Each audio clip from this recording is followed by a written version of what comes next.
हरियाणा दौरे के दौरान केंद्रीय मंत्री अनुराग ठाकुर ने आम आदमी पार्टी पर हमला बोला। केंद्रीय मंत्री ने कहा कि केजरीवाल दिल्ली शराब घोटाले के किंगपिन हैं, तो वहीं दिल्ली के उप मुख्यमंत्री मनीष सिसोदिया घोटाले के मुख्य आरोपी।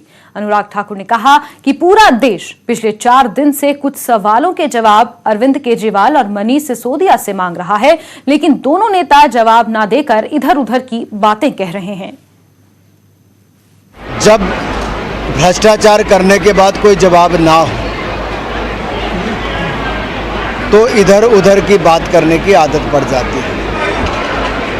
तो मैं तो कहूँगा तू इधर उधर की बात ना कर, शराब घोटाले पर 2-4 बार कम से कम अपनी बात तो रख। अरविंद केजरीवाल जी तो वो भी नहीं कर रहे। किंग पिन हैं वो शराब घोटाले के अरविंद केजरीवाल जी, और मुख्य आरोपी हैं मनीष सिसोदिया।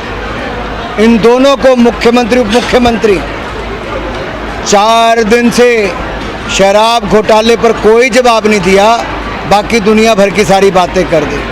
इससे पता चलता है ये जो क्लीन चिट देते हैं अरविंद केजरीवाल, ये सत्येंद्र जैन को भी दी थी, वो जेल में है। अब मनीष सिसोदिया को क्लीन चिट दे रहे हैं, वो जांच के घेरे में है। वो कहाँ होंगे आपको पता है। सत्येंद्र जैन जी की याददाश्त चले गई,